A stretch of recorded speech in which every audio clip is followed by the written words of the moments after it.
Howdy, everybody. This is David Sanchez, and you are listening to episode 10 of the Riffs or Die podcast for December 1st, 2020. December! Can you believe it's December? Holy shit. Time is marching on mercilessly, and it seems to be accelerating, especially this year. We've been year-jacked. You know, like people get car-jacked, we got year-jacked. Last year, I was always joking that 2020 was the year of hindsight. Well, I reckon we're going to have a lot of new perspective after this year is over. I hope that everybody had a good Thanksgiving or a lovely Thursday evening, depending on where you are in the world. Don't forget to check out the website, riffsordie.com, and peep the new shirts that are in there. There's currently a discount going on in the web store, so get in there quick if you're hearing this on Tuesday. As always, if you want some bonus episodes, access to handwritten lyrics, live Zoom hangouts, and discounts in the web store, go to patreon.com/riffsordie and sign up as a member. For those of you who are already signed up, thank you very much for your patronage and support of this show. I've got a very special guest for you guys on this episode. I'm super glad that I was able to get him on here. This is a man that I've had the pleasure of touring with, and every time backstage or before or after shows, anytime we got to hang out and talk about stuff, I always enjoyed our conversations. He's a really cool guy, super smart, and he's a very busy man. So I'm very grateful to have his attention and time that we could share with you guys. My guest for this episode is Mr. Derrick Green, the singer of Sepultura. Their new record came out in February. It's called Quadra, and it is sick. If you haven't heard the new Sepultura record, I strongly suggest you go and check it out. It's super killer, the production is awesome, and there are some really, really excellent pieces of music on there. Derrick's vocals are probably the best I've ever heard them. And the band just sounds strong as ever. Derrick has a new TV show that's going to be coming out sometime soon. We get into that in this talk as well and roll off of the beaten path into some other places. So without further ado, please enjoy my interview with Mr. Derrick Green. Ladies and gentlemen, I have Mr. Derrick Green from the mighty Sepultura on the Riffs or Die podcast. Sir Derrick, how are you doing? I'm doing quite well, despite the circumstances that this world is in, but I'm feeling very good. I find myself preempting a lot of emails with, I hope you're doing well, despite the obvious. Yeah, I mean, it's become mandatory that you have to say things like that, but or feel inclined to say these things, but it's true. It's a reality that we're all in. So yeah, it's a mad world. I think both of our bands have had a lot of lyrics that are ultra relevant to what's going on in the world today. Yeah, absolutely. You know, I mean, a lot of times of just writing lyrics, they dealing with a lot of social issues that are happening surrounding us and things that we, you know, on the road that we encounter. And so I think a lot of the times try to keep those lyrics as relevant as possible. Yeah, and I think in a lot of ways, there's a lot of songs, a lot of art in general that seems to be prophetic. Unfortunately, a lot of things that I'm yelling and screaming about in Havoc songs is all like coming true and it's becoming reality. Mm-hmm. Now, you guys just put out a new record in February called Quadra. Yes. And it's super killer. I've listened to it a handful of times, and I listened to it again last night just to re-up on it before I talk to you. But on the record, the guitars are insane. Andreas is doing some really crazy shit. The drums are great. Your vocals are super killer. There's a lot of really awesome, like, haunting melodies on the record.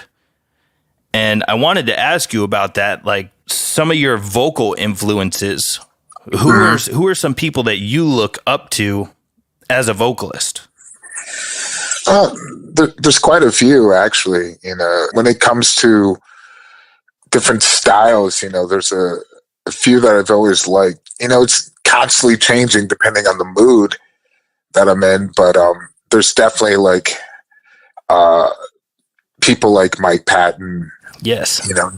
That I really admire his vocal style because he has such a variety, a range that's really incredible. I was always a big fan of Rob Halford because of that range as well. His ability is just like insane. I'm a big Nina Simone fan because she has such a unique voice and there's so much character behind everything that she's doing and everything that she's actually done. It really stands out. I'm a big Nick Cave and the Bad Seeds fan. Nick Cave, I've always been a fan of his from the very beginning, or where he started with like the Birthday Party and then onwards, just because the tone in his voice, it may not be metal or hardcore or anything like that, but it's something about the presence that it has. And this is something that always sticks out in my mind of vocalists that I admire. Robert Plant is another one as well. But a lot of times, these influences are there, and I like to sometimes look back or listen to certain things I've done in the past and just kind of erase that going into a recording process, just really focus on the moment. And that's what I was really doing with Quadra, is really working on what I accumulated a lot of knowledge from doing so many albums and becoming comfortable in my voice and everything. And so when it came to Quadra, I really felt that I wanted to try a lot of different things. I wanted to really push myself in ways I've never done before with Sepultura or in general with music. And I think everyone had that same feeling. Andreas as well, with guitar, you can hear a lot of the solos and everything that are very insane. They're really, really, I feel very connected to the music and very emotional and just really putting ourselves out there. So that was something that I really wanted to challenge, really go for certain parts of screaming or singing and just really not hold back. Yeah, I can really hear it on the record that you got a little outside of your comfort zone, but it seems Absolutely. like a place that you became very confident, because it doesn't sound like, even though I'm familiar and I know that it's not your norm for some of the vocal parts on the record, it seems like you're completely sure-footed in where you're stepping in all these new territories.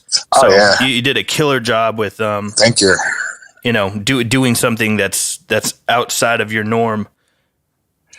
I think a lot of that had to do with, the situation of writing this album was a little different from the past. I was in LA and everyone was in Brazil. So we had a lot of time to really work on this last album. We set time aside to take our time to work on the album. In 2019, we decided not to do as many tours and to really focus on the album. So I think that had a tremendous difference in what we're hearing on the album. And it also gave me time to let things settle in my head. It's like, vocally, like, does that sound good to me? And like, okay, I'm going to let it, I'm able to sleep on it and let it pass by for a few weeks. Like, I don't like that. I want to change it up. Really having that time, I think, helped so much. And when we went to do the demo before going into the studio, we were well prepared. I think that was the one thing that really helped in the recording process, because we had everything mapped out, what we were going to do in the demo. And we didn't really change that much when it went into the album writing process, as far as the recording process, I'm sorry. And so, just that preparation and having that time really helped feel comfortable, even stepping outside the box. Yeah, and having that time to absorb your own material and sleep on it and have weeks at a time to do that is a luxury that you normally do not have on a record. Absolutely. It makes for such a big difference, Yeah, huge. Right. Yeah, there's often times where after a record's come out and we've been playing it live, I realized like something clicks, like, oh shit, I should have sang this way. and you know, maybe I would have realized that if I would have had the time like you're talking about. So right. On the do you record, ever feel that? Sorry, I mean, go ahead. Do you feel that you can? I mean, come to these ideas and then you can do them, I guess, live. You know, where it doesn't sound exactly like the album, For sure. but you know, which is pretty cool too, I think. Yeah, creating a live experience that's different than the record is always great. If people want to listen to the album, they can always go back and do that. But live is a different situation in every way. It's that moment. Yeah. Right. There's a lot of really cool symphonic stuff on the record.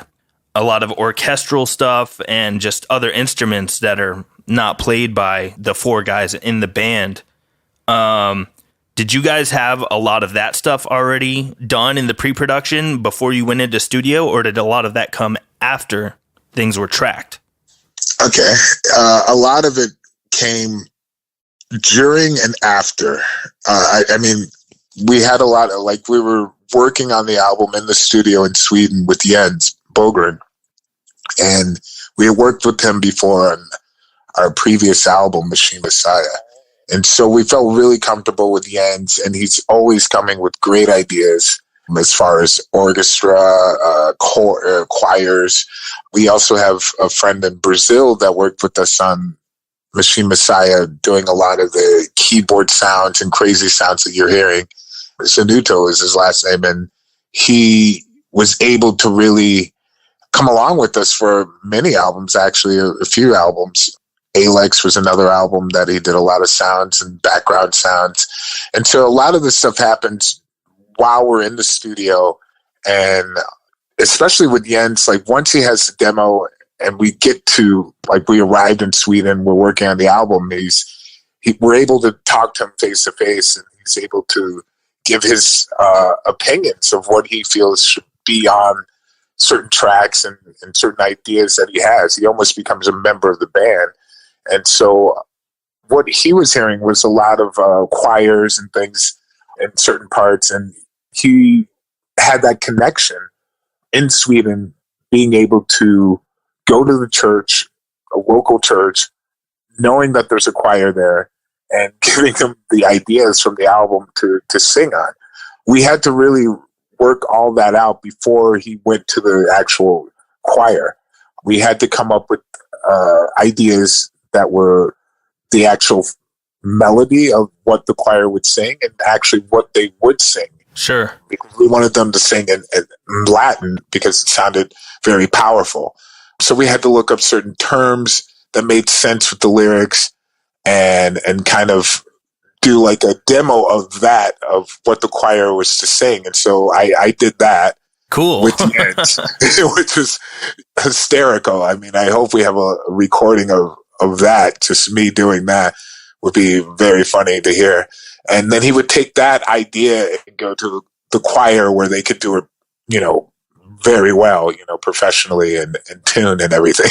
So that was incredible to hear after, you know, like everything is done and laid on top. And it's just like, wow, you know, like the vision that he has of the music was phenomenal. So that's something that's really incredible that happens in the experiences that we've had working with really good producers, of hearing things that we never imagined would happen on the album, kind of having an idea that something could go there, but never really 100% sure, but it always ended up in the right direction, giving our trust to Jens. We had Tunisian group on the last album, strings doing certain parts and things like that. So just incorporating a lot of these ideas happened during the writing or actual recording process. Yeah, and he's worked with a lot of those bands that have symphonies playing on their recordings. So, he seemed like a good dude to go to for that kind of stuff. And he really wants to have like the actual choir and real instruments, you know, it's really important, you know, we felt that's something that we always wanted to have as well. It sounds amazing. It's really, really epic. That's the perfect word for it. It's epic. when you're listening to the record and you get to that symphonic in some of those areas, it's very, very cool. It's kind of shocking, actually, to hear Sepultura with like a fucking orchestra and a big choir behind it. It's awesome. Yeah. I mean, I look forward to when we're able to do that live. I mean, that's going to be something very special, I feel. Yeah, absolutely. If you guys ever do pull that off live, I would love to see it. No doubt. I'm sure a lot of people listening to this who follow you will have noticed this, but you're working on a TV show with another buddy of mine, Tanya O'Callahan, who's an amazing bass player. And it's called Highway to Health. Highway to Health. Bon Scott would be proud. Yes. Except there's maybe not enough whiskey drinking on the show or something. Well, I mean, I'll leave that to our crew or yeah. It would have been me pre-pandemic, but the show itself it came from being plant-based, living that type of lifestyle I have for it's about 27 years or so. I haven't eaten meat or anything like that. And so I felt it was interesting watching all these different travel shows, like food shows. And a lot of these shows I kept watching. I would never eat any of the stuff that they were showing. I enjoyed the fact that they were showing the culture of the food and everything like that, but it was very extravagant, very exotic. And I thought a lot of it was very unnecessary for the typical traveler. And so I wanted to see a show that's geared around the plant-based lifestyle. And because I felt a lot of people had many questions about it. There were many people that always come up to me and they couldn't believe that I was a vegan. They couldn't believe I didn't eat meat. And they had a million questions. And I really wanted to have a show that would answer a lot of those questions, or those curious people that are thinking about maybe changing up their lifestyle or their diet. And there are a lot of questions that I had as myself because I'm still learning so much about a lot of change that's necessary in order to keep this planet going. So with this idea in mind, I met up with Tanya and she had the same idea of creating a show that's tackling all these different issues. And so we wanted to really showcase all these different places that we've gone to or we heard about from traveling on the road. It's connected to music. I wouldn't have gotten the understanding of the transformation that's been happening in the past few years, where it's growing tremendously, this type of lifestyle. So we're really excited to show this, interviewing different musicians and artists and chefs and doctors and athletes, and just really opens up a lot for us to challenge ourselves, to really journey out and try to get as many relevant interviews that we could. And so we've been working on this for the past 2 years now. And right before the whole pandemic happened, we were able to record enough for first season, 8 episodes. Sweet. So yeah, we were very, very, very lucky to do that. Yeah, before all these places got shut down. Yeah, I know. Or doing carry out only. Yeah, exactly. And so during the whole pandemic, we've been editing and working on it and refining it. And now we're in the process of having it sold. So it's being shopped as we speak. And we'll see what happens. We're trying to get it on the network where everyone can see it around the world. And we've already worked out ideas for the second season. And it's all going very, very well. So I'm very excited. I'm looking forward to having more guests and go to more locations. And I believe we'll be able to do that next year, And also what's really good about it is that we're going to be able to follow a lot of stuff that's going on musically with my band and what's happening with Tanya as well. That was the whole idea behind the show, to really give people a view of what's happening behind stage, backstage, how we survive being plant-based, or who are some other people. And on our show, we don't really want to have only vegans on the show or only plant-based people on the show. We want to have a variety of people and get their true ideas, because we're not, we don't want to like preach to the choir. We want to really show it to people who aren't maybe in that lifestyle, that don't know anything about it. I think that's very wise. Right. And we don't want to push people, like really force people. It's not about that. It's about people making their own choices. We just really want to put, what is out there, and make people think about, hey, where are you putting your money? Do you want to support this company? Do you want to put this in your body? Do you want to maybe change up one day in a week? That actually helps tremendously. Absolutely. Yeah. I think it's a really cool idea for a show, especially with the crossover into the rock and roll world. But like you were saying, you see all these travel shows, and I've never seen any of them have a motif around veganism or vegetarianism or any of that. It's all, street food, and a lot of it's relatively unhealthy. I do love the cultural aspect, like you were talking about. Right. But the idea of like having a vegan show or something has never come about.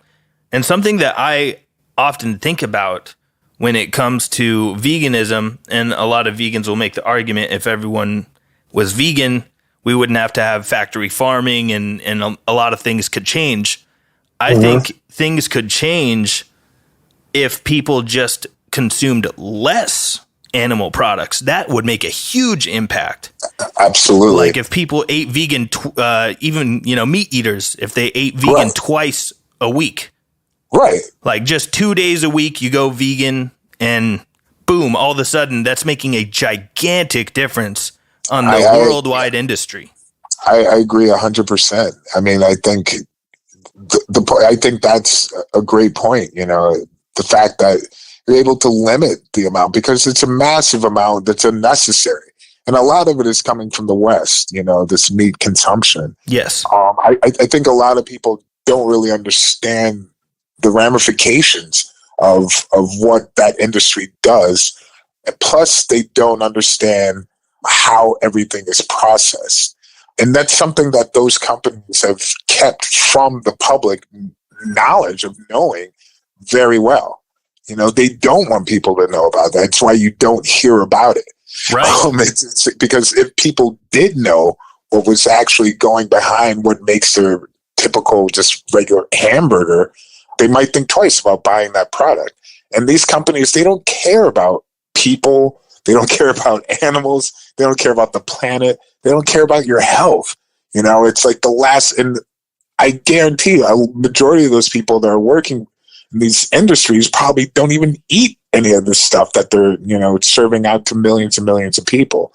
But I just think that the mass consumption is such a good point of what you're talking about. It's absurd, and it's really, unfortunately, coming from the West. The same as like drugs, where's the most intake of drugs? The U.S. Where's the most intake of meat? The U.S. All these things end up being problematic because of the mass consumption, of wanting to have everything all the time.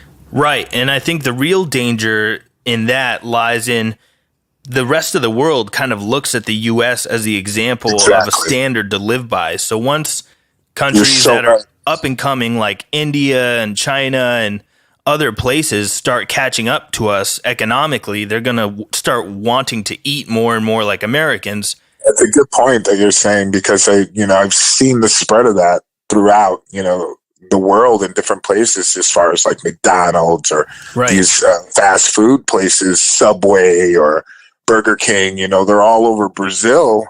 I saw that growth happen because I was living in Brazil for the past 20 years. And I saw like how everything was really changing. And I was like, wow, they have really good food here in Brazil. They have a variety of food that you can eat. And most of it is very healthy. And I just didn't understand how these horrible companies were able to step into Brazil and have such a huge impact. But that influence of America, it's powerful. The same of like Starbucks, they have great coffee in Brazil. And I felt before Starbucks entered that whole market there, I was like, why would you ever buy from Starbucks when you have amazing culture of coffee in Brazil that's lasted for hundreds and hundreds of years? Right. And boom, it landed, and people are just like, I just want to have that status figure of holding that cup, that Starbucks cup. It makes you, a different person there, or that feeling, I guess, from behind it. And they're huge. They're everywhere in Brazil now. In every corner, you can find a Starbucks in major cities. And it's just fascinating how fast that grew. Yeah, it really is. For better or for worse, the whole world consumes American culture.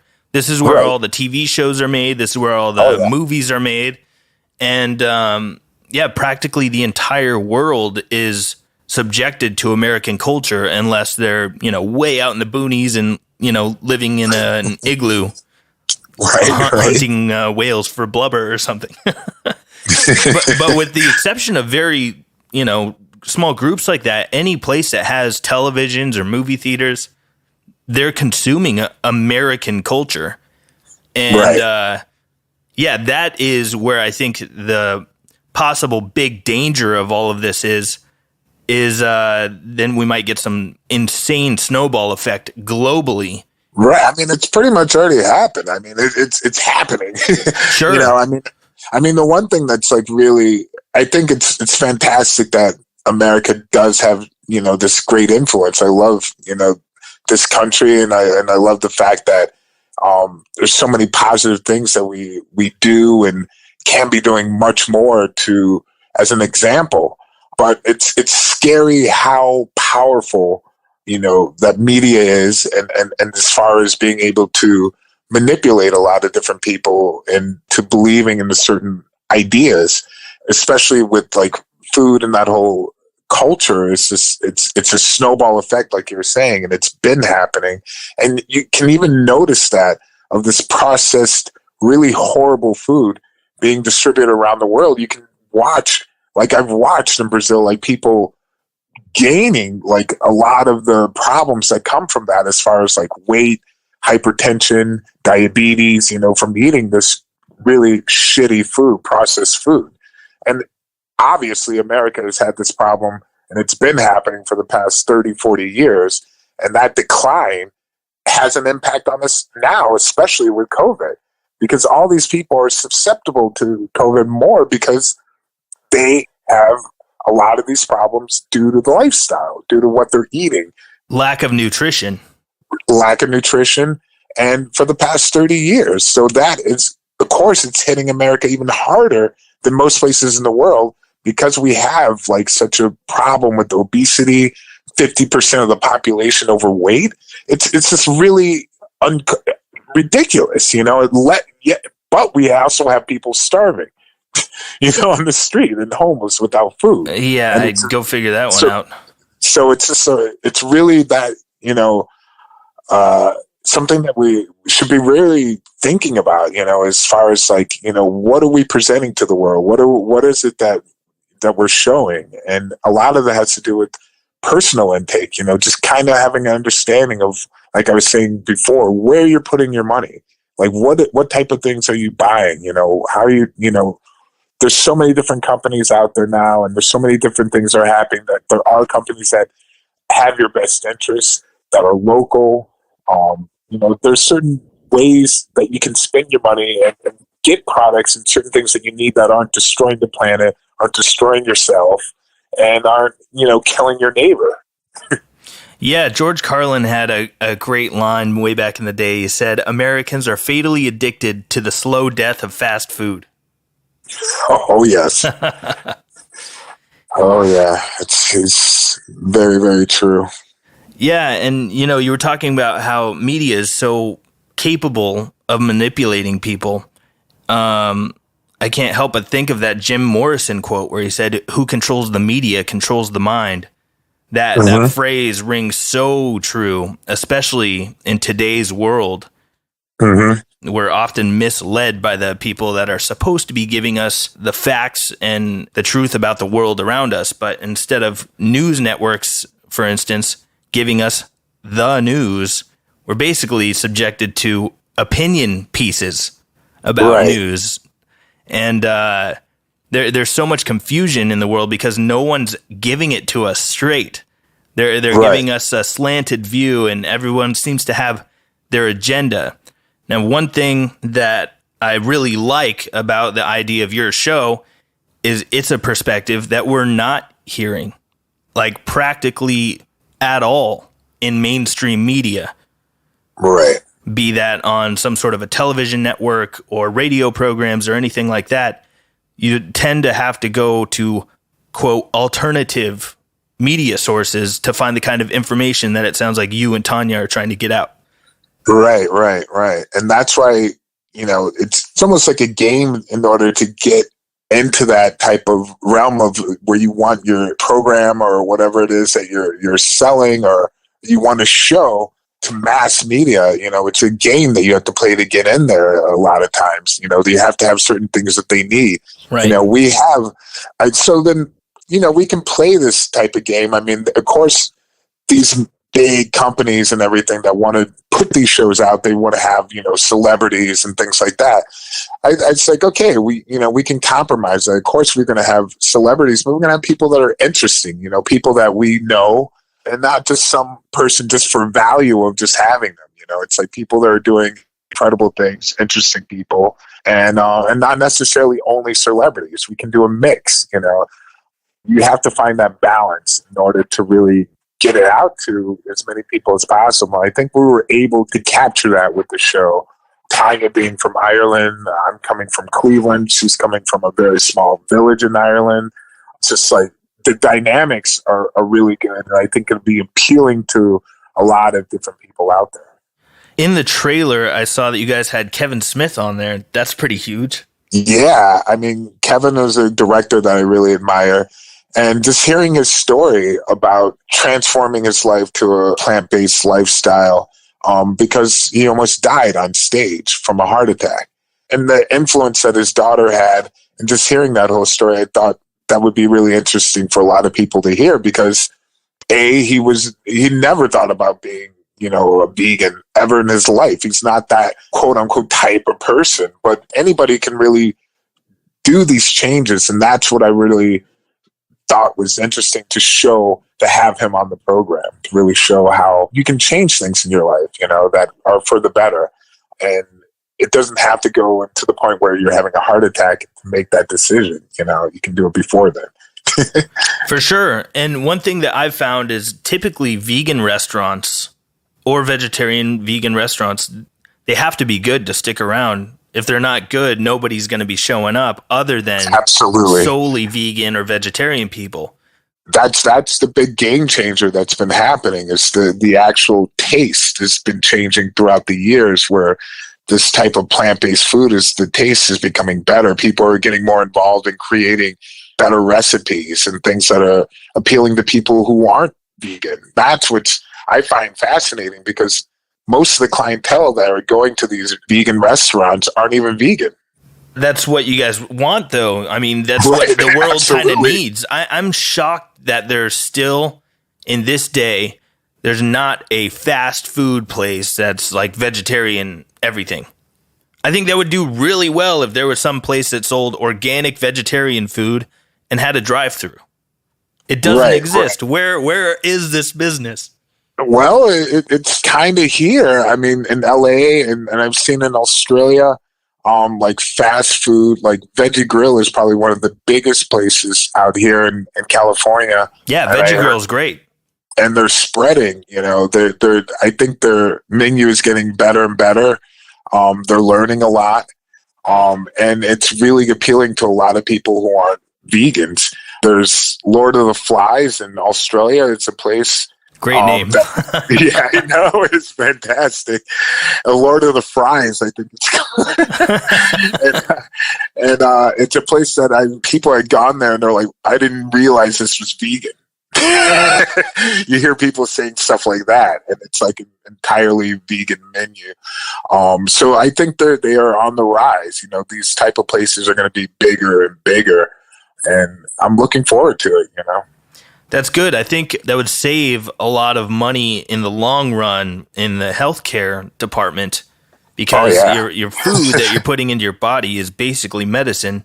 You could put, crap into your body. It's basically poison, or you could put good things into your body and prevent diseases from starting in the first place. Absolutely. I mean, that's food is medicine. I think, a lot of people, I definitely don't want to get twisted, like fast food is good every day. It's like something that was like, even back in the day, my parents would take us to McDonald's maybe once a month, twice a month if we're lucky, and it was like, it was meant to be like a treat. I kind of feel the same way with like, there's like vegan trash food, and also a lot of people can get caught into that. And they're like, wow, I gained a lot of weight. It's a lot of carbs and all this. And it's not necessarily meant to be something you're eating every day. I think what's important for people to learn is how to eat properly, to eat effectively, where you're getting enough minerals and vitamins and that you need in your body, where you're feeling good. And then you can splurge every now and then to have that burger or whatever, pizza or whatever you want, and not feel so badly about it, but just not make it a routine, like an everyday thing. That's when it becomes unhealthy. And I think there is a balance that you can have. So I think a lot of that understanding of preparation of food and understanding more about food should be taught, at a very young age in schools. People need to be educated about what they're putting in their bodies. Should be some gardening classes in elementary school. Oh my God, yes. I mean, absolutely. I've always thought that, and I felt that kids get so much from learning about farming, gardening. It's really such an intricate part of our lives because, we're eating all the time, and we should, be focusing on the best quality of food because it's going in our body. So, I mean, like you were saying, it would cut back a lot of costs in the medical fields with people taking care of their health, we pay so much for people who are already like heavy smokers or drinkers and eating poorly and just not taking care of themselves. A lot of, taxes and everything goes into supporting that. And there could be a big turnaround, just with looking into health-wise as far as like what's being consumed. Absolutely. And, if in school, it seems like they don't want you to be self-reliant. There's a lot of things that they don't teach you in school that would help you in the long run in your adult life, but it seems like they don't want that to happen. I think it'd be really like music awesome. Music programs, economics, like how to so true. Budget, how to apply for a loan, how to buy a house, how to buy a car, how to garden. God, yes. They could do an elective, like, you have the option to do mechanic class on cars. Maybe you can learn how to hunt, or camping class, survival class or something. That shit would be useful for the rest of your life, way more than calculus. I agree 100%. I would love, to have those opportunities, in schools for kids to have those opportunities to take classes like that are very helpful in life in general, especially when you're talking about economics. That's something that's extremely important as far as financing, how to manage your money. And a lot of people are really oblivious to that, unfortunately. Yeah, it's amazing. Some of the credit card companies pay you to use their credit card, and they're only able to do that because there's so many people out there that are massively in debt to the credit card company. Oh, yeah. That's how they're able to pay you to use their card. It's a horrible, horrible system. It really enslaves you, the debt and getting trapped into that. But they know that people will go into debt. That's why they've made so much money from that, like gambling on the fact that, yes, people will go into debt because they have no understanding of how to manage their money. Right. And they also incentivize the debt by dangling a diploma in front of someone, a degree from college. Like to go to school after high school nowadays is mind-blowingly expensive. Oh yeah, it's absurd. Yeah, and then the lack of also like music classes. I was saying, I was fortunate to have that opportunity when I was in high school, that we did have a very strong music program, but they slowly left. I know there's very few schools that do have that, public schools. And it's unfortunate because you develop a lot of, even if you're not going to go into the world of music, it develops a lot of your personality, being able to understand instruments and playing as a group, playing together. It's something that's very vital. I think it's very important. Yeah, even not playing it, just having an appreciation of it, because absolutely people don't realize how vital music is to our culture as a species on this planet, right, until it were to go away. If every advertisement, every movie, every TV show, every cartoon, every car ride didn't have music, it would be a strange experience. Oh yeah, there's no doubt about that. It's very, very, very true.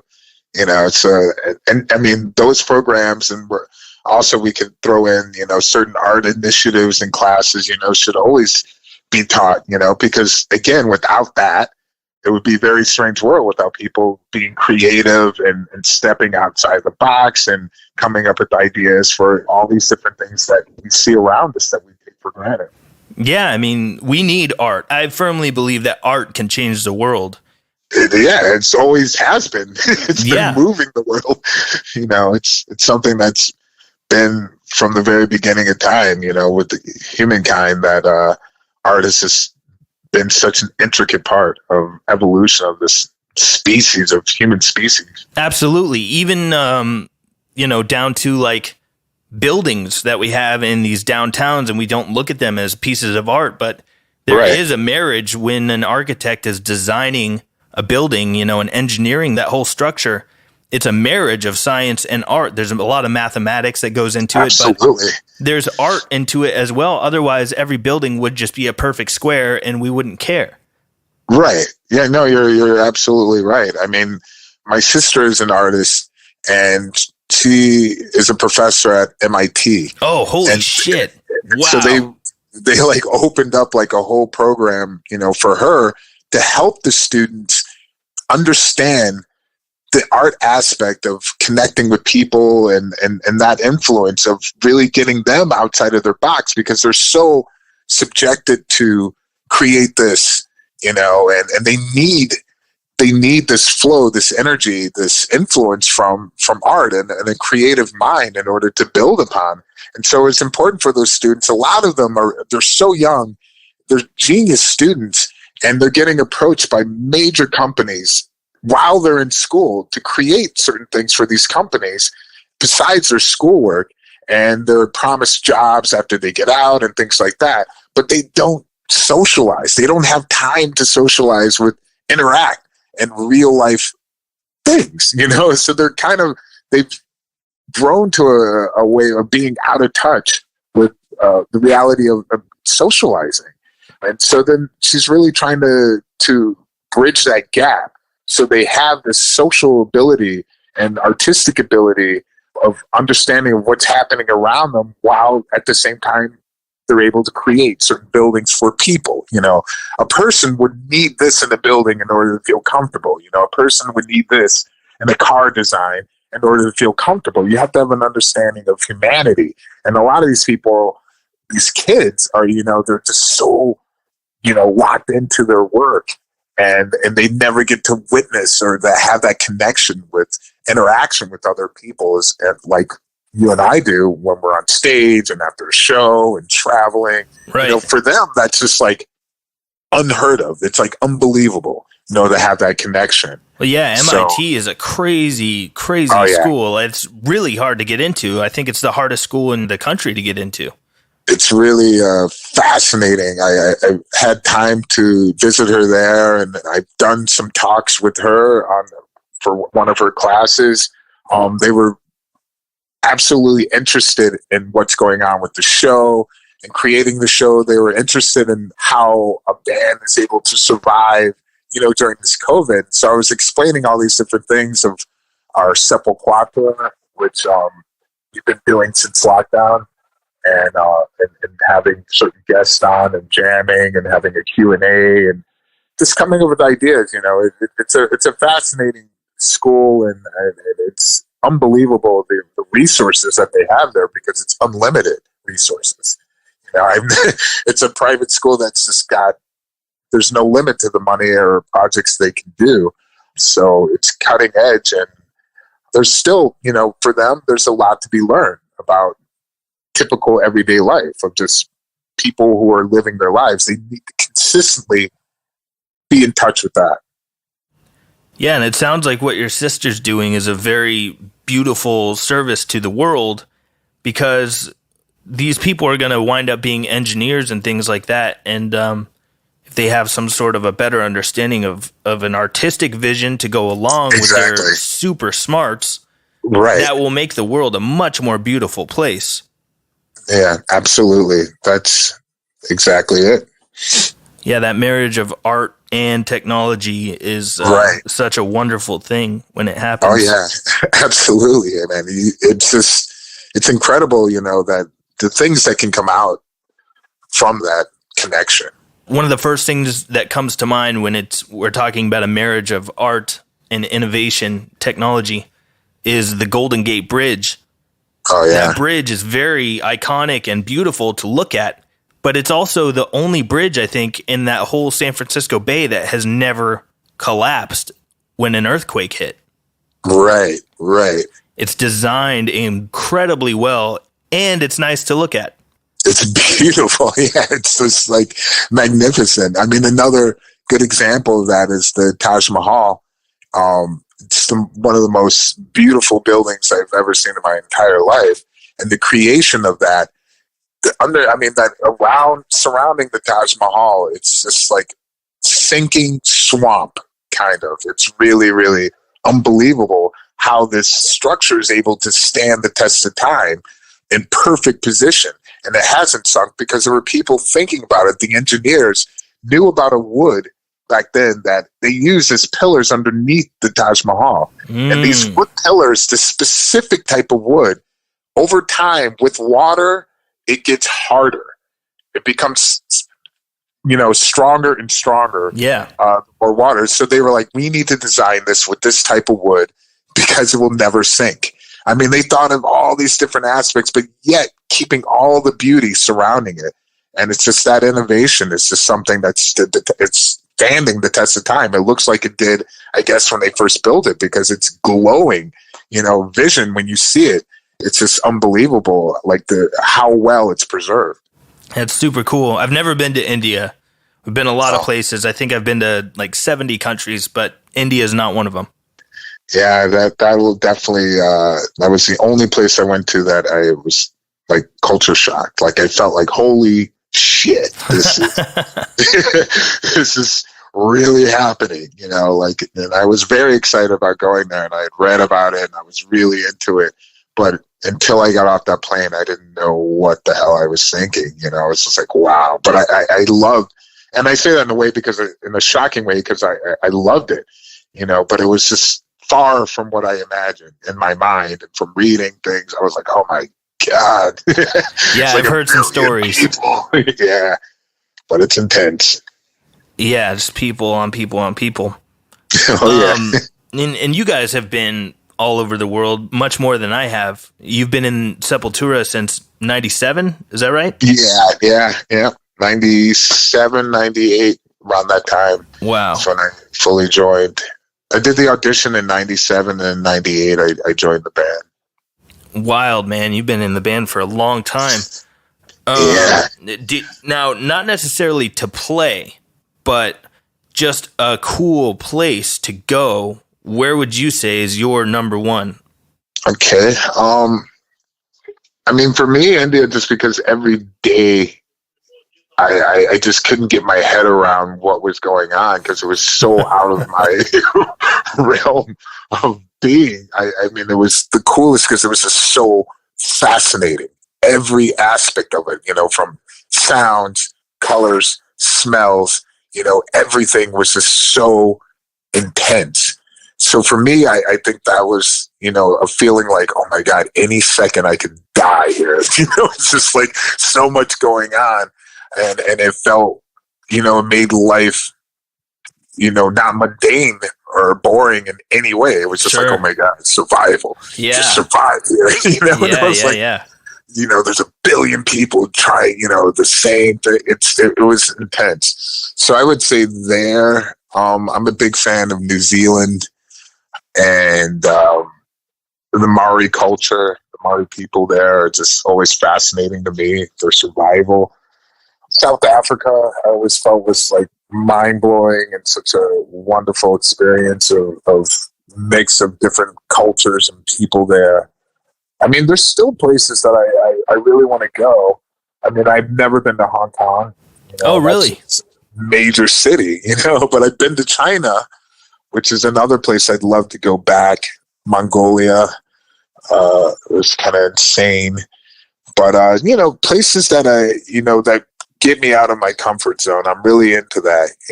I really think I learn so much more when I do that about myself and about whatever it is that I'm trying to learn about. Oh, yeah. When you get thrown into the fire and nobody speaks your language and you can't even read the signs, right? It's a big test of who you are and what you're capable of. Speaking of China, there's some like Chinese national parks that look absolutely insane. Like really, really cool, beautiful places. I can't remember the name of it, but I've seen one. It's one of their national parks where there's this big canyon and there's these like gigantic tower rocks. I think I know. I've seen this photo, I think, too. There's a few of these like incredible parks that they have going on there that I just never knew about, Yeah, I mean, when people think of China, they typically think of Beijing, right, and the Great Wall of China. And I've been to Beijing. We were only there for one day, but the air was the color of a sidewalk, right, and it just smelled like factory emissions everywhere. Yep, that's the same Beijing that I remember seeing. Yeah. It's just like, what is going, and everyone in mass, a lot of people in mass, just because the pollution is just outrageous. Yeah, there's parts of that city where they can't even see the sunset, so they show you a video of the sunset on a big like LED billboard. It's depressing in that aspect, big time. It's completely insane. It's insane. I think that's one thing that I really feel that we're so lucky that we're able to travel and to see for ourselves firsthand what's going on in the world and realize that it's not everything is happening here, or at least like, there's a lot of things happening around the world, a lot of people actually suffering around the world. Like I feel very lucky. Like I moved back to the US maybe a few years ago because I was living in Brazil for over 20 years. And coming back, I realized like how lucky, a lot of people are to be born in the U.S. or to live in the U.S. Hit the jackpot just by accident of birth. Right. Because, from traveling, you start to realize that, wow, it's really, really intense out there. And majority of the world is really, really poor. I mean, people have this weird sense in America that I'm going to be rich. I'm going to be a millionaire someday, or at least they envision or have this dream. If you look at numbers and percentages of like facts, you will not be rich. That's just like a fantasy, of being like ridiculously rich. Like majority of the people in the world, that's just not a fact. The fact is that most people in the world are pretty poor. Yes. India, China, Africa, you go to a lot of these different places where majority of the population of the world are, and people are living in destitute. Russia, it's a hard life. Yes. Hard life, Yeah, we're super lucky. I say this very often. We're very lucky to live when and where we do. No doubt about that. It's mind-blowing. So I give thanks to everything, every day of waking up here and just smiling upon my life, because being able to see, the reality of what's really going on in the world gives me a better perspective of what really needs to be done to make other people understand what's happening out there as well. And I think a lot of people are curious to hear what we're saying, what we have to say as far as oh, you're only musicians, blah, blah, blah. But it's much more than that. It's like, from traveling that you learn so much from communicating with people who are actually from those places, not a media or news media thing or something you're seeing online, like actual face-to-face conversations. Yeah, there's a huge reason that I don't fear Russia. I don't see Russians as my enemy. I've been there several times, and Russian people are super cool. Yeah, absolutely. They have no problem with us. No, none whatsoever. And that was the realization that I had too. It was like so demonized and seen as so evil, and especially being born in the US. But there are certain aspects of Russian culture where they are taught to hate Americans and that whole idea of capitalism as well, but not everybody was buying into it. And it's just like the same here. Not everybody buys into the bullshit that's put out there. But I agree with you Russia is a place that I had these weird fears and things about, but being there so many times and speaking with people, and it's one of my favorite places to go.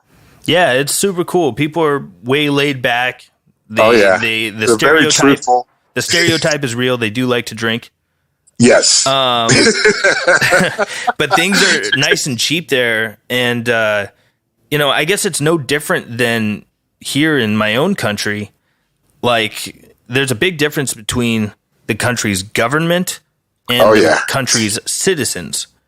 Like, true. I love America. I love American people. But I can't say that I love the American government. Right. And I think it's the same way with a lot of these other places. We're taught through media to distrust and not like the people, right? Because they have a shitty government, which is super unfortunate, because then you get all these prejudices and biases against people that you've never met, that never did anything to you, that don't have it out for you at all. They don't have any ill will toward you, but you're indoctrinated into disliking them before you ever even see one in person or speak to one in person. And it's super unfortunate that because two governments can't get along, then all of a sudden you have a race war by proxy, from thousands of miles away. You have people distrusting and disliking each other, who, if you took governments out of it and media out of it, and you sat these people in a room together and had them break bread and share a meal or whatever. Oh man, it would be a whole different story. Oh yes. You're right. If you took media and government out of it, yes, you would realize that there's so many similarities that you have with these people. Way more similarities. That's probably the biggest takeaway that I've gotten from traveling all over the world is that people are more similar than they are different. We're always so hyper focused on our differences that we don't take a second to take inventory of the things we have in common with each other. And we have way more in common with each other. It's very, very, very true. We all want the same basic things, other than, with the exception of psychopaths and sociopaths. Everyone basically wants a roof over their head, clean water to drink, food to eat, friends and family, and to have a purpose or a job or a hobby or something. Right. I mean, I would think that most people could agree. I know that people have a strong hatred for government. I don't believe a lot of people have a full understanding of government, especially in the U.S., which is unfortunate. I think in certain countries they have a better understanding, where they have a better education. And so you don't have as many problems because you have a public that are able to cast the vote and understand who they're voting for, and you have less shady politicians and corruption when you have a public that's knowledgeable about the candidates and knowledgeable about how things are running. I think in the U.S. there's that big disconnect with people truly understanding of how government is run and certain aspects of it, because you have certain people that believe they're completely anti-government. They're like, I want to cut government from everything, and it's like, you have to realize that, that people are not equipped to just do everything on your own. There are certain people, everybody needs help from everyone. It's bound to happen. It's bound to, help is important. And it necessarily doesn't have to be a negative thing. I believe that government should have certain roles in helping with education and healthcare. Those are the two things that I think the money from taxpayers like us and people should be going towards. And those are the main things, education and healthcare. People should be able to have free healthcare, for God's sakes. It's like, I don't understand how it's such a backwards thing that happens in the U.S. where it's embarrassing. You go to other places and you're just like, wow, you guys don't even have healthcare. People don't even go to the doctor here because they're afraid and they don't have the money. It just they'll stay away, so they end up being sicker. And it's just really hard to understand, like, being this first world country without healthcare and in a horrible education system that's only going downwards. It's only spiraling downwards. And I definitely feel that is something that's super, super negative, and it actually helps in the manipulating people through media and through certain things, the social media. It's easier when you have a public that have no understanding, that are kind of being dumbed down. Right. And the one thing that I would disagree with you on is having government in charge of education, because we already have government in charge of education, and this is why we have people that don't know what the hell is going on and are misinformed.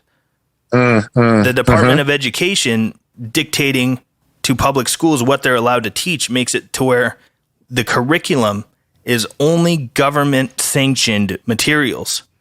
They don't teach you about Nikola Tesla in school. They don't teach you how to garden for yourself in school. I definitely agree with you on that aspect, because, with that being said, I think it needs to be completely revamped. The times that we're living now, it has to catch up with that. It has to be modified. There has to be money in there to actually revamp and to tear it down if it need be, and rebuild a new education system that's really useful for the times that are happening now. Like you said, it's a big process, but we spend so much money on unnecessary military spending. Yes. It's a lot of that money could be diverted, because we were absolutely tricked, in the 80s, especially with the idea that Russia is right behind us with nuclear weapons and they're ready, we got to be on top of that. It was never that way. It was never, ever, ever that way. Russia was already spiraling downward because they had no money, and they weren't on close to matching up to the nuclear arms that we had in the U.S. It was just a false sense of security that the government actually put on the people. They were like, yeah, build it up. Yes, I support that. And they felt like Russia's doing the same. Russia's way up there. They're building the same thing. No. They had been going downwards because of the decline of communism, and they were like out of money. They were never on match, close to the match of the U.S. ever in that whole arms race. It was all bullshit, and it's frustrating. I'm like, wow, we spent all that unnecessary money for building up something that we never used. Yeah, and we still are. There's a very, very small group of people that makes exorbitant amounts of money. Just insane amounts of money. Exactly. From war. They profiteer off of war, and for some reason they're not held accountable and locked up in jail. But I think it's because a lot of these same people are in cahoots with the people that make the laws and enforce the laws. Yep. And it's very unfortunate. I often think of that Frank Zappa quote where he says that politics is the entertainment division of the military-industrial complex. Oh, wow. It's like we have this public circus on TV to give people the illusion of choice, while the military-industrial complex keeps on profiteering off of war and death. It basically enslaves the entire country through debt. Absolutely. They're spending our money on a war machine that we didn't vote for, that we didn't sanction. Vote for, and we don't really need. We have enough. Agreed. I think you could, I think in the past couple of years, the military budget is like $770 billion a year. Jesus Christ. A year. $770 billion. A year. I think you could cut that number in half, protect our country just fine, and spend that other rest of the money I think having some sort of a basic healthcare plan for everyone who's a citizen in this country or whatever. Basic healthcare plan, that's all I would ever love to see it. Yeah, you can go to the doctor 4 times a year and maybe it'll cover a surgery every other year. But other than that, if you want better insurance, you can pay extra and get better insurance.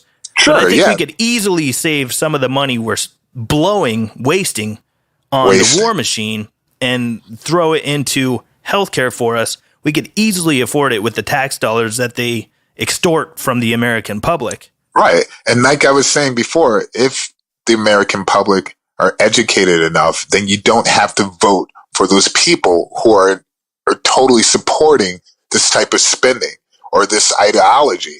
You know, it's like that's where the whole point of like having people who are educated, a public that's educated, knowing about who they're voting for. Because I don't care what anybody says. It's like a vote matters.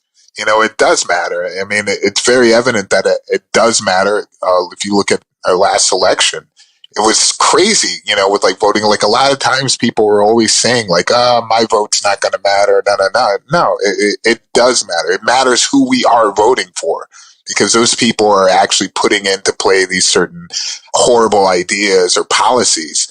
And the fact that you have a mass amount of people who are educated who can make these choices, you won't vote for that person again. That person will be out of office. You know, you don't have to vote for these people who are completely on a whole different trajectory of like where they see America should be. I think education is super, super important. Yeah, and education beyond the public education system, I think, is very important too. I can say for myself that I've learned more since I left school than I ever did in all of my years of being in proper schools. Me too. Yeah, I've learned so much more since getting out of school. When I was like 19, 20 years old, I realized, man, I'm way more stupid than I want to be. I need to start reading books. And I started looking up books of things I was actually interested in and, you know, became well-versed in things that I find interesting and things that I think matter for myself. Right. That's a wonderful thing. I agree that, you know, it definitely needs to be ripped apart, because you're right. I mean, the books and a lot of stuff are outdated, obviously. And it has to be a whole new curriculum of what's happening now. It has to be modernized.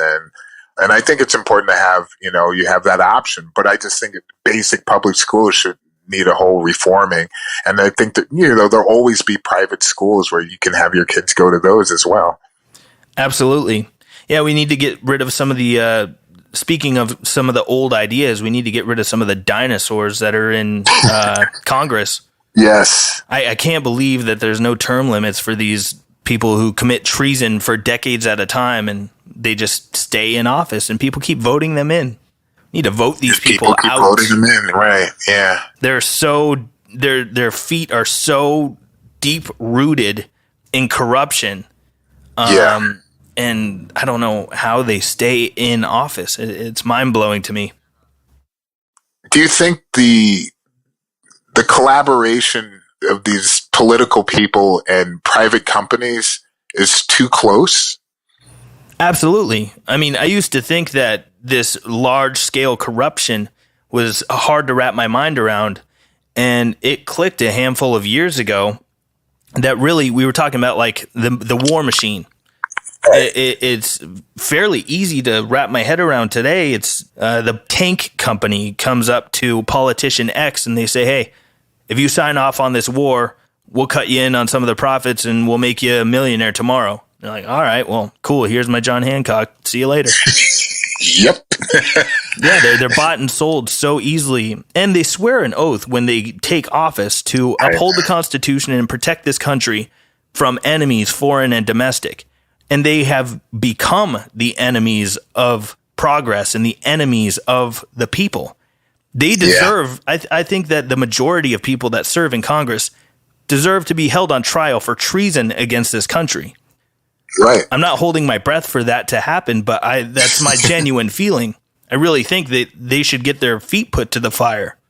Absolutely. For pretty much selling out the country to these big private companies that have come in and influenced the politics of of Washington for such a long time.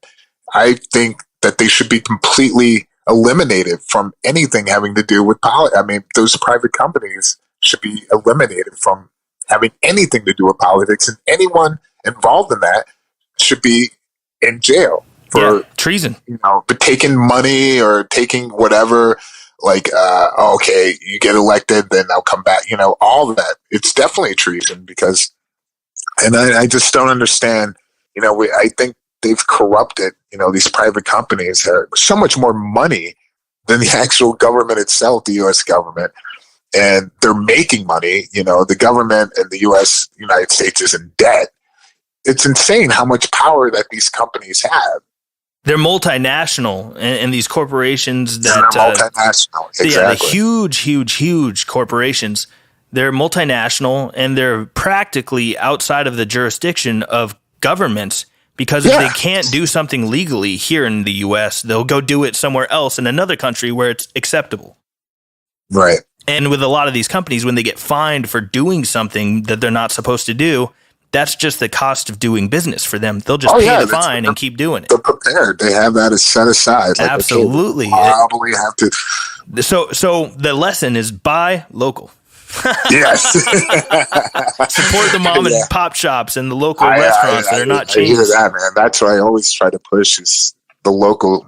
That's going to strengthen the economy for who you are in your area. It's something that's more doable, believable, that can happen, and it's actually smart. And so I see that happening more and more. I think that's something that we approach on a Highway to Health, the show, showing local people doing things and how important it is to support locally. Yeah, because if you don't support those little guys, let's say someone likes restaurant X and they love it and it's all local and a family owns it there in the neighborhood. Well, even if you like it, if you don't go there very often, they might disappear, especially with what's going on right now. So for anyone listening, if there's some mom and pop small restaurant that you really like, go support them and buy a meal from them, because otherwise they might disappear forever. Exactly. I mean, I know that traveling around the U.S. as a kid with my parents, I had relatives that lived all over the U.S. and we would do these huge road trips. And it was incredible because all the places we stopped were like mom and pop places. There were so many of it. All these big companies and everything didn't really exist so much at that time when I was traveling in the 70s and stuff. And it's so vital to a community, to support these places. And I just really want to shed light on that, how important that is on the program.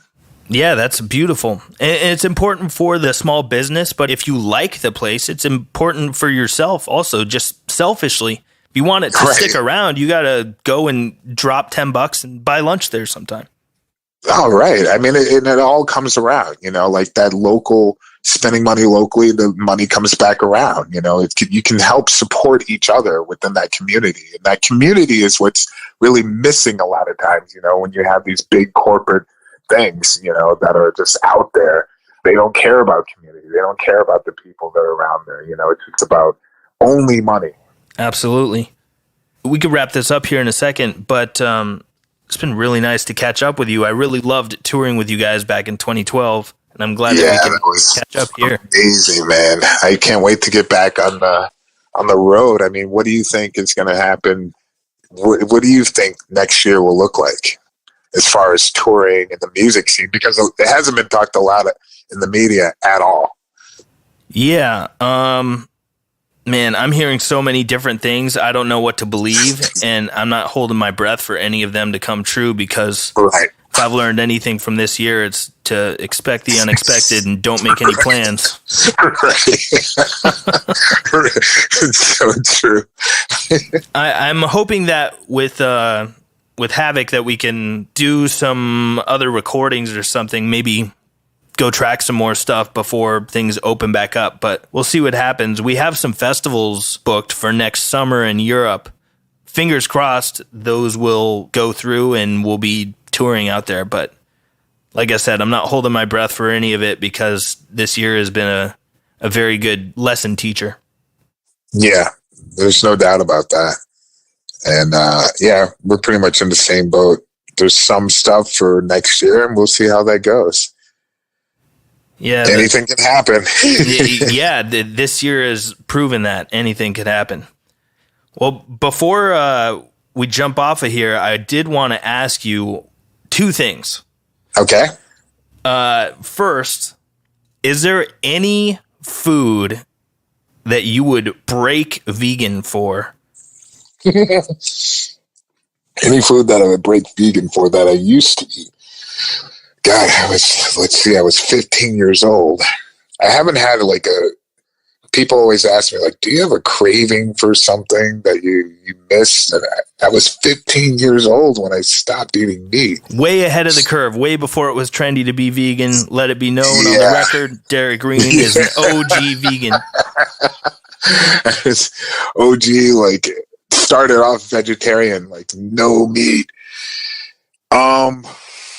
God, I can't think of anything, because throughout the years I've just really forgotten that whole aspect of eating meat and something being so delicious. I've had so many amazing meat-free, delicious meals through my whole life, but I can't honestly think of something that I would break it for, and feel like, yes, I finally got it. I knew it would taste this good. It could entirely taste different, because your taste buds change by what you're eating, for sure. And your intake. So I'm sure mine have gone on juice cleanses. I'm on one now, and I've tried to eat French fries somewhere, and I could eat maybe two, and it was just so much salt. I was eating out. I had to stop eating out a lot of places, even vegan places. I was like, I can't. My mouth just, things taste very, very strong. I was cooking a lot at home also on this lockdown, and I realized that you can change your taste buds in certain ways, and I can't think of anything that I want to dig my teeth into. I probably would break it. If I was going to break it, it would have to be something. I don't know. I can't. I just can't imagine it. I would just be heartbroken in the end. like a tiger's face or something. Oh my God. Tiger face, or I don't know. I wouldn't want to eat the underbelly of a baby rhino or anything like that. It's just something really out there. But no. I just love animals too much. Yeah, it's really interesting too how your body chemistry changes. Like you were talking about your taste buds changing. Your body, once you start eating, I'm fat now, but I was in really good shape when we toured together. You were super thin. Yeah, I was super fit, and it's interesting after you've forced yourself to eat well for a couple of weeks, your body reprograms. Oh yeah, it craves the good stuff. Exactly. And then the thing like you're describing, where you could only eat a couple French fries, and you were like, "Yeah, I'm over this." That really does happen. It's hard to get over that hump, but it really is a real thing. You can rewire your body for what it craves to put inside of it. The more nutritional food you have, the less hungry you'll be afterwards and craving for certain things. And it's a science fact, of eating very, very healthy, very good, very nutritional things that have vitamins and minerals and things that you need. Your body won't feel depleted from eating empty carbs, just crap processed food. You eat a home cooked meal, people are always like, oh my God, I had a home cooked meal. I feel fantastic. I feel full. You're not, that's a fact, home cooked, not processed, especially not processed, is the best thing that your body can really quickly jump into. Yeah. Real stuff that came out of the ground. Yes. The best thing for you. And that's what we're missing a lot of when people are eating out. Oh yeah, especially fast food and stuff. There's no crucial vitamins and minerals in the food. It's just a bunch of processed shit. it also has an impact on you mentally. A lot of times people don't think about that. But when you're eating well and you're getting those proper, vitamins and everything, then you're thinking clearer. Your thinking is less depressive, I believe, from eating shit. You feel like shit after eating crappy food. That's just a given. You feel bad about it. Your body feels bad. Your mind follows. If you're eating great, beautiful, healthy food, tasting so well, your mind is lifted, your body is lifted, your attitude is lifted, it has a huge impact. Yeah, the mind-body connection is a very real thing. Oh yeah. And what was the other question? The other question I have for you is, often on this podcast, I ask people to write in and share the best piece of wisdom that they've ever heard or the best piece of advice they've ever gotten.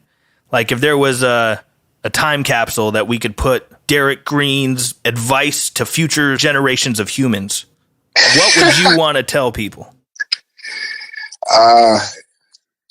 Give as much as you can.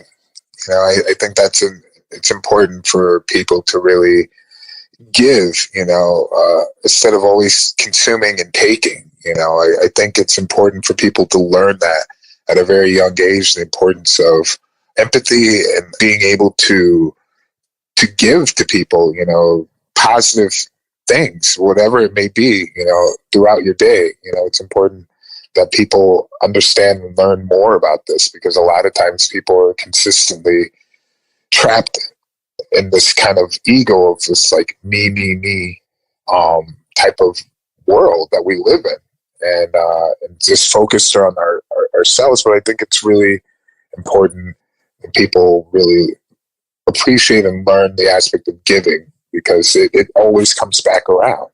It always does, That's some beautiful advice. I really like it.